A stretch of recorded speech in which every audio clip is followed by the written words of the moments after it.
4. Abriu os dinamarqueses e os animais. O que vocês vão fazer amanhã? Pergunta a minha nova melhor amiga oficial, vizinha simpática, limpando um pedacinho de terra do rosto com o braço e espalhando-o pela testa nesse processo. É sábado de tarde e Lego Man e eu estamos levando nosso cachorro para passear. Isso envolve principalmente tentar não deixar que ele faça cocô no jardim de ninguém e ficar seguindo-o com um saco plástico na mão para o caso de termos que recolher o material. Com a chegada da primavera e a diminuição do número de manhãs em que preciso de um esqui para chegar até o carro, nossa costa adormecida voltou à vida. De repente há pessoas na lojinha da esquina. Barcos são descarregados dos trailers da marina, e as árvores parecem estar pensando em brotar alguns tons de verde. Nossos vizinhos sorriem para nós. Aquele comportamento ríspido de inverno se desfaz com a nova estação, e eles se abrem como as folhas nos arbustos ao redor da nossa casa. Novos brotos surgem na terra quando as flores contemplam nascer, e os jardineiros da Jutlândia entram em ação. Há uma inusitada quantidade de calças e camisas jeans nas vitrines e no meio da vida. Vizinha simpática está do lado de fora, remexendo alguma coisa na terra. Está ajoelhada na grama, com uma pequena pá na mão, usando luvas de jardinagem grossas, que ela tira quando vê que estamos nos aproximando. Amanhã? Pergunto, observando o gramado dela, perfeitamente aparado, e as mudas recém-plantadas, e rezo para que o cão não sinta o chamado da natureza logo agora. Não temos nada marcado, eu acho. Mentira, eu sei que não temos nada marcado amanhã. Assim como não temos nada marcado na semana que vem, nem na outra. Apesar das atividades extras que estamos fazendo, nossa vida social aqui ainda está devagar, quase parando, então adotamos a estratégia de dizer sempre sim, por favor, a qualquer convite. É um exercício interessante, o de acolher o desconhecido. Até agora, fui a uma festa do Tupperware, sim, isso existe, a uma noite de IB, a uma corrida de caranguejo, passatempo muito popular na costa da Jutlândia, e a uma sessão de dança em grupo, com resultados diversos. Vocês estão livres, então? Ótimo! E vizinha simpática enfia a pá na terra como uma estaca e a usa para se levantar. Vocês gostariam de ir ver as vacas dançantes? Vacas, o quê? Lego Man olha desconfiado para a garrafa de cerveja vazia e o copo já pela metade em cima da mesa do jardim de vizinha simpática. Olho para ele de um jeito que quer dizer, esse é um país livre. Uma mulher pode tomar uma cervejinha no jardim se ela quiser, domingo é o dia das vacas dançantes. Estou nessa de vacas dançantes, mas Lego Man precisa de um certo incentivo, e então vizinha simpática continua, é uma tradição, um dia especial para os fazendeiros. Toda a primavera, quando eles deixam as vacas voltarem para o campo depois de um longo inverno confinadas, elas dançam, explica ela. E me lembro da minha avó, já falecida, que ficava completamente confusa toda vez que bezerros de uma raça de vacas leiteiras holandesas apareciam na televisão dançando, num comercial de uma marca famosa de manteiga. Como é que eles conseguem que eles façam isso? Se perguntava ela, maravilhada, ignorando o mundo da computação gráfica. Jurassic Park teria dado um nó na cabeça dela. Vacas não dançam, afirma Lego Man categoricamente, me trazendo de volta ao presente. Ele está franzindo as sobrancelhas agora, como se alguém estivesse deliberadamente tentando passá-lo para trás. Vizinha simpática sorri pacientemente, da maneira que os pais fazem quando explicam alguma coisa extremamente simples para uma criança pequena. Claro que dançam. Bem, nós dizemos dançar, mas elas meio que pulam. E correm ao redor, um pouco. Porque estão muito felizes, entende? De voltar para o campo, e ela faz um gesto apontando para o próprio gramado, como se quisesse ilustrar o que estava dizendo, e o cão entende aquele gesto como um sinal para entrar e se sentir em casa. Ele fica naquela posição meio arqueada bem conhecida, com os joelhos tremendo, típica do momento que precede alívio. E antes que eu pudesse tirá-lo dali, acontece. Logo em seguida estou de quatro no gramado de vizinha simpática, com um saco plástico numa das mãos e pedindo desculpas pelo ocorrido. Não se preocupe. Não tem problema, diz vizinha simpática, embora seu nariz franzido claramente sugira outra coisa. Então posso pegar vocês amanhã para irmos ver as vacas maluquinhas? Claro, obrigada. E me desculpe por, interrompo a minha frase no meio e apenas levanto e balanço o saquinho de plástico preto e seu conteúdo ainda quente para não ter que dizer em voz alta me desculpe pelo meu cachorro ter feito cocô no seu jardim. Vizinha simpática concorda com a cabeça e acrescenta, você já pensou em adestramento? Disse a ela que sim, que nós vamos colocá-lo num canil escola assim que conseguirmos encontrar um que o aceite. Asterisco no dia seguinte, a festa da vaca louca se mostra mais rock and roll do que eu poderia supor. O ritual marca o começo da estação ao ar livre para todas as vacas orgânicas da Dinamarca, e nós aprendemos que um animal com certificação orgânica tem que ficar pastando ao ar livre por pelo menos 6 horas por dia entre abril e novembro. Junto conosco, na fazenda local, tem um monte de crianças, todas com os rostos pintados de vaca, supostamente, mas umas pinturas são bem ruizinhas e estragam a festa. Pais com celulares na mão se preparam para capturar o momento em que as crianças saem pelo campo fazendo mu-u. O dia está frio, com um vento cortante que machuca qualquer parte do corpo descoberta, de modo que todo mundo está bem agasalhado, com roupas apropriadas para se ficar ao ar livre, mas protegido do tempo ruim. A primavera pode ter começado na Jutlândia, mas isso não significa que o sol já esteja necessariamente pronto para aparecer. Algumas crianças estão até usando roupas para neve, o que, combinado com carinhas pintadas de vaca Jersey, faz elas parecerem com os Oompa-Loompas da fantástica fábrica de chocolate. Depois de uma contagem regressiva em dinamarquês, da qual, estou muito contente de informar, posso participar agora, as portas do estábulo se escancaram e umas 12 vaquinhas saem de lá, enfim livres. Como prometido, Mimosa e companhia correm, pulam e saltam excitadas para o pasto. Depois ouvem-se alguns mugidos meio confusos, e as vacas param de repente. Algumas começam a dar pinotes. Há um certo pânico no ar, e então uma por uma elas se viram e voltam para dentro do estábulo. Oi! Exclama a multidão desapontada, em massa, enquanto um fazendeiro zangado faz o que pode para enxotar as vacas para fora novamente, sem sucesso. Depois de passarem 5 meses e meio dentro do estábulo, parece que as vacas esqueceram como é o clima na Dinamarca. Elas também estão achando que está um pouco frio demais. Uma mulher de galochas tenta atraí-las para fora do seu estábulo quentinho e confortável com punhados de grama fresca, mas não consegue deixá-las interessadas. Há gritos e batidas de pés com força no chão, o fazendeiro, e risos, nós, antes que todos decidam que o espetáculo acabou e que já podemos ir embora.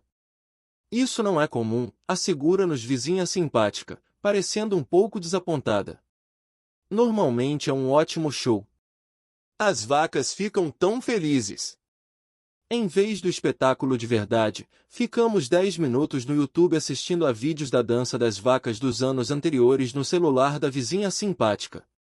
Fizemos oi e ai adequados quando vimos um potro dando pinotes e galopando feliz da vida e, apesar do ceticismo, até Lego Man tem que admitir que é algo realmente extraordinário. Antes disso, eu pensava que as vacas eram criaturas extremamente fleumáticas.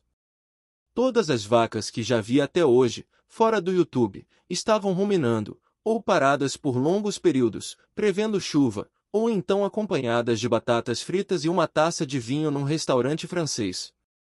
Nunca achei que elas fossem capazes de alegria ou algum outro tipo de sentimento intenso. Mas será que viver na Dinamarca faz até as vacas serem felizes? E quanto às vacas de criação não orgânica, que vivem o tempo todo confinadas? As vacas criadas ao ar livre experimentam um barato quando são levadas novamente para o pasto na primavera, mas será que isso significa que elas ficam tristes quando estão no estábulo? E as vacas que ficam no estábulo o ano inteiro não devem conhecer nada diferente daquilo. Sem ter a expectativa de sentir a euforia do pasto ao ar livre e a mínima ideia da vida do lado de fora que estão perdendo, será que elas, com o quinhão que lhes cabe, não seriam mais felizes do que as outras? Penso em todos os estudos que dizem que os dinamarqueses são o povo mais feliz sobre a face da terra e me pergunto se, na verdade, eles podem ser comparados às vacas. Assim como as vacas confinadas podem ser felizes porque nunca pensaram em ir para o ar livre ou dançar. Os dinamarqueses na Jutlândia podem ficar igualmente satisfeitos com o seu quinhão, sem nunca terem considerado a possibilidade de jogar tudo para o alto e ir ser professor de samba no Brasil. Será que é como Alfred Lord Tennyson teria dito se ele desse uma volta pelos vilarejos da zona rural da Dinamarca hoje em dia, melhor ter dançado e parar de dançar do que nunca ter dançado na vida? Será que os dinamarqueses são felizes não porque têm um monte de experiências incríveis, comparados com os outros povos, mas porque vivem num ambiente previsível e estável? Será que estou vivendo em meio a uma nação de vacas leiteiras de criação não orgânica?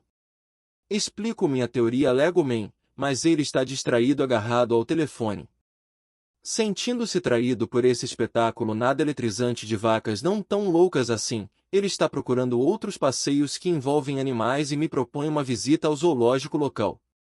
Lá, inadvertidamente, presenciamos a hora da refeição na jaula dos leões e assistimos a um cavalo recém-morto ser despedaçado com um orgulho voraz na frente de um grupo de crianças de escola. É tipo Aslan atacando o Sr. Tumnus nas Crônicas de Nárnia, murmuro, horrorizada. Legoman, que está com uma cor verde esquisita e meio enjoado, sugere que saiamos rápido dali. Nossa reação me faz pensar numa coisa: será que somos particularmente sensíveis? Ou os vikings são mais práticos do que a maioria de nós quando se trata da dura verdade sobre vida e morte? Na segunda-feira tenho um almoço com um dos nativos que conheci na aula de culinária, não o que atirou no Bambi, que está em vias de se tornar outro amigo de verdade, viva. A cena do rei Mufasa e seus companheiros abocanhando o traseiro de meu pequeno pônei vai e volta bem viva na minha memória, então conto o que aconteceu a ele, interessada no seu ponto de vista do espetáculo. Mas o meu novo quase amigo de verdade não se perturba. E? Pergunta ele, tomando outro gole de café e parando a garçonete para perguntar se ela recomenda um hambúrguer de carne de porco ou de vaca. Havia crianças assistindo aquilo. Digo, tentando impressioná-lo com os detalhes macabros da cena à la filme de Tarantino, mas Viking permanece impassível. E? Insiste ele. As crianças dinamarquesas estão acostumadas a esse tipo de coisa, e coisa, no caso, é sinônimo para membros esquartejados e um banho de sangue. Quando eu tinha 7 anos, fui num passeio da escola para ver um lobo ser dissecado. O quê? Disse, cuspindo a espuma do cappuccino no meu vestido e depois procurando guardanapos para me limpar. É educacional, diz ele, dando de ombros. Ele explica que os museus na Dinamarca já fizeram, ao longo dos anos, inúmeras dissecações públicas de vários animais, de cobras a tigres. E me pergunto se isso foi algo que aconteceu até as décadas de 1970 e 1980, antes que as normas de saúde, segurança e do politicamente correto fossem estabelecidas, mas Viking me assegura de que a prática ainda está viva e bem. Minha sobrinha de 9 anos adora. Ela pediu para ir ver uma cobra ser aberta ao meio no aniversário dela este ano. A sobrinha de Viking não está sozinha no seu entusiasmo. As autópsias de animais são tão populares na Dinamarca que os museus frequentemente fazem 2 por dia nos feriados escolares para suprir a demanda.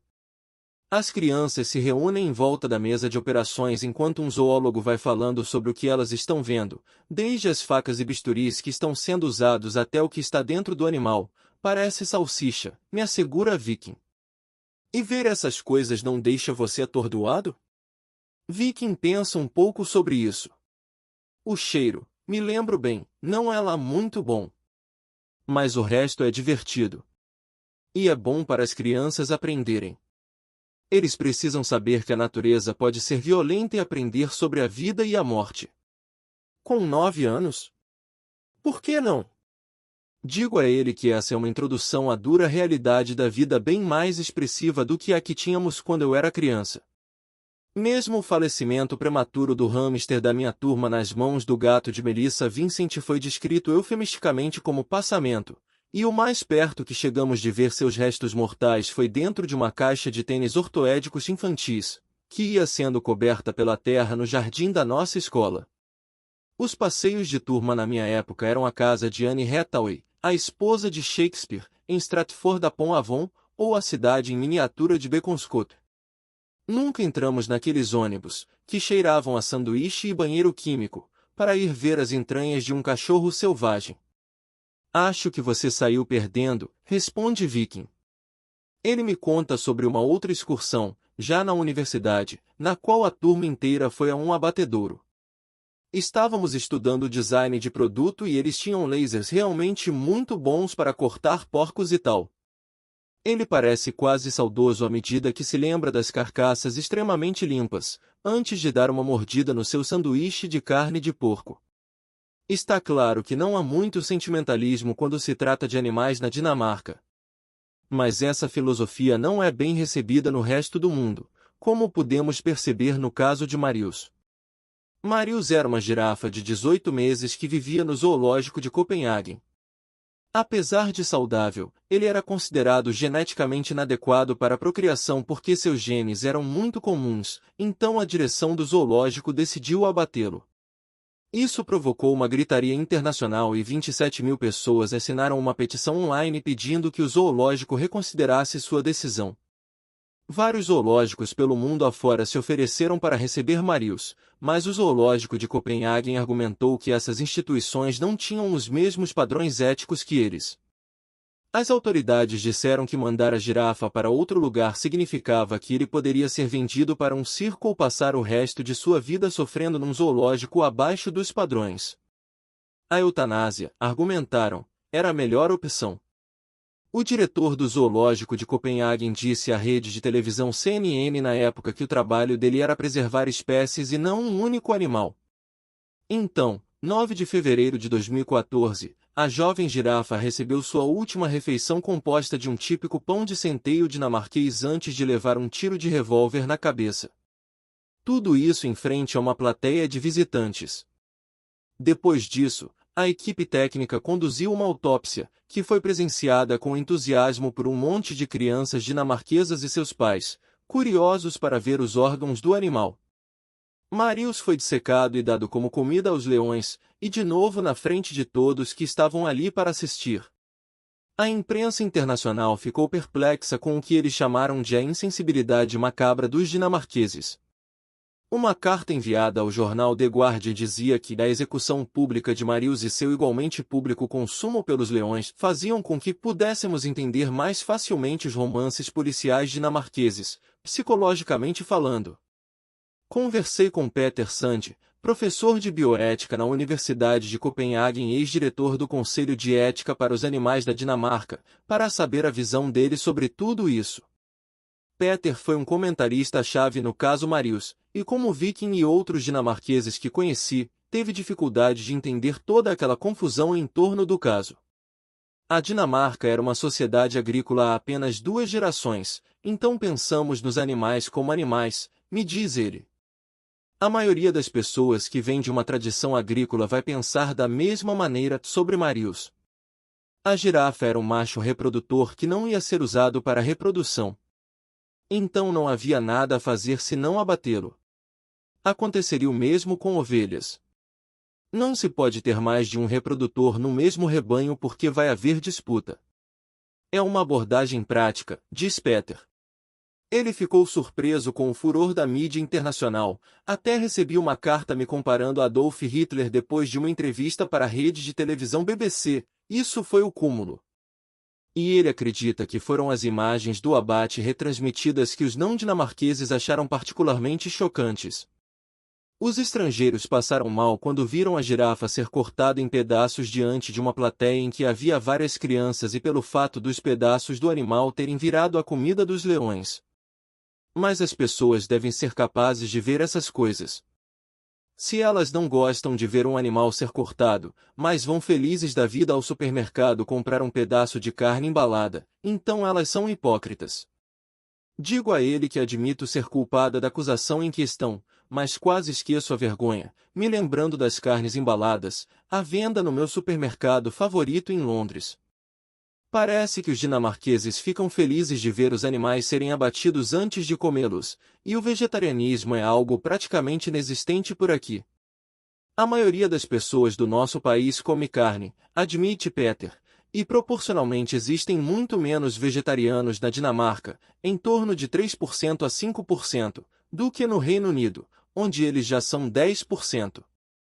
Os dinamarqueses não se sentem culpados por comerem animais, e a dieta carnívora deles pode contribuir também para seus níveis de felicidade.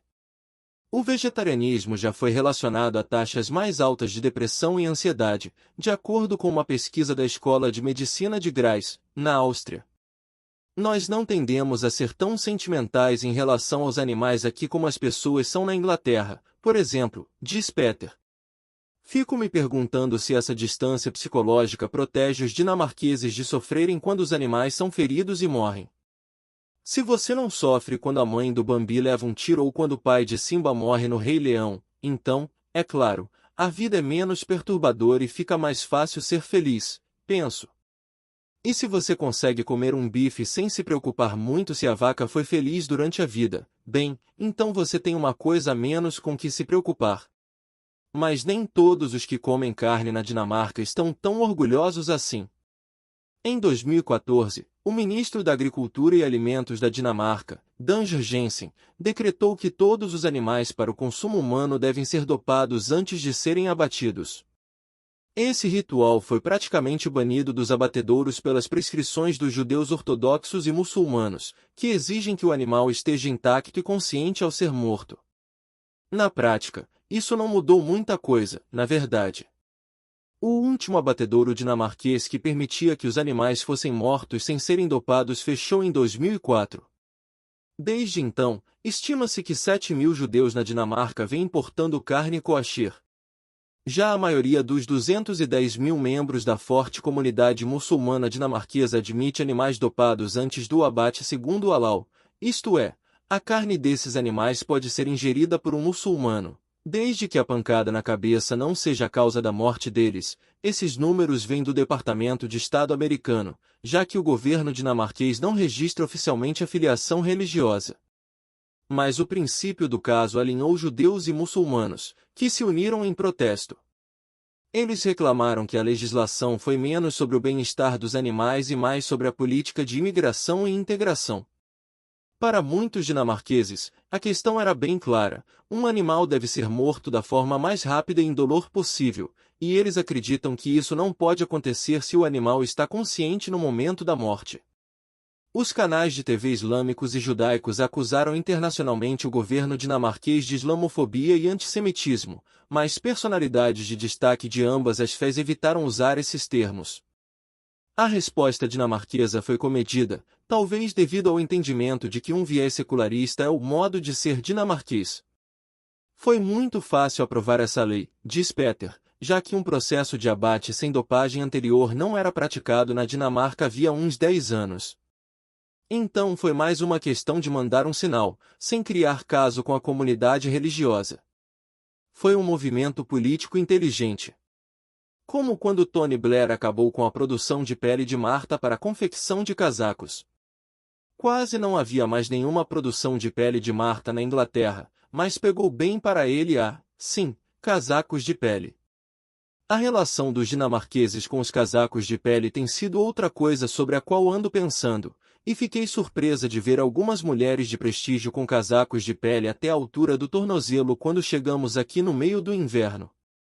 Fiquei sabendo que os dinamarqueses são os maiores exportadores de pele de Marta do mundo. Copenhagen é um centro para o comércio de casacos de pele, e a China e a Rússia são seus maiores clientes. Mas isso não vai contra os princípios da maioria dos dinamarqueses sobre o bem-estar dos animais? Na verdade, a produção de casacos de pele é bastante sustentável, diz Peter. As martas têm o mesmo ciclo de reprodução da natureza. Elas não são levadas para nenhum outro lugar, o que pode ser estressante para os animais, e são alimentadas com restos de peixes e entranhas de galinhas poedeiras velhas. Uma vez que a pele da marta é retirada, sua carne é usada para fazer biodiesel, que é usado como combustível para os ônibus na grande cidade. Nenhuma parte do animal é desperdiçada, me assegura Peter, e a indústria cria vários empregos, de modo que o governo não vai fechá-la. Os 1.500 criadores de Marta da Dinamarca podem cobrar 20% a mais pelas suas peles do que as que vêm de outros países por causa do prestígio que a pele de Marta dinamarquesa tem. Isso se deve a uma dieta cuidadosamente controlada, que produz uma pele mais brilhosa, e ao uso da pele pelos estilistas em suas coleções. Não há protestos pelos direitos dos animais tentando acabar com essa produção na Dinamarca, como haveria em outros países da Europa, e a maioria dos dinamarqueses nem liga para peles. Para uma inglesa como eu, que cresceu durante a era da educação inspirada pela PETA People for the Ethical Treatment of Animals, uma organização de proteção dos animais muito ativa na Inglaterra, que uma vez foi chamada a atenção por usar sapatos de couro e que evitou comer atum antes de uma entrevista com Stella McCartney, história verídica, isso tudo é um pouco chocante. Caçar também é perfeitamente aceitável e um passatempo bastante popular na Dinamarca para pessoas de todas as classes sociais. Para nós isso não tem a ver com a classe social como em outros países, me conta Peter, e as pessoas aceitam a caça desde que os animais sejam alvejados e morram rápido antes de serem levados para casa e comidos. Assim não há crueldade. Acho que a caça à raposa com cães e cavalos, que nunca foi praticada na Dinamarca, se tornou uma questão na Inglaterra porque era considerada elitista e porque as raposas morriam de maneira muito cruel. Peter me diz que ele acha que os animais são colocados numa redoma na Inglaterra e nos Estados Unidos, metaforicamente falando, claro, de modo que as pessoas se importam muito com um filhotinho perdido ou um animal no zoológico, mas chegam em casa e comem carne sem problema nenhum. As pessoas tendem a ser sentimentais em relação a certos animais, como gatinhos e girafas, por exemplo, e se apegam muito a eles. Na Dinamarca, essa tendência de dividir os animais em grupos é menos acentuada. A maioria das pessoas acha que é importante cuidar do bem-estar dos animais e não gostamos de vê-los morrer sem razão. Mas também não vamos humanizá-los. A crueldade com animais é ilegal na Dinamarca, mas, interessante, a zoofilia não.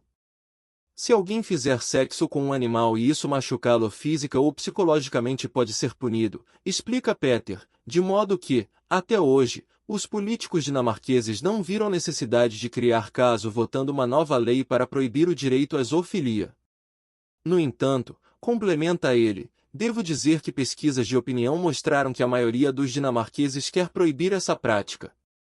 Portanto, isso pode acontecer a qualquer momento.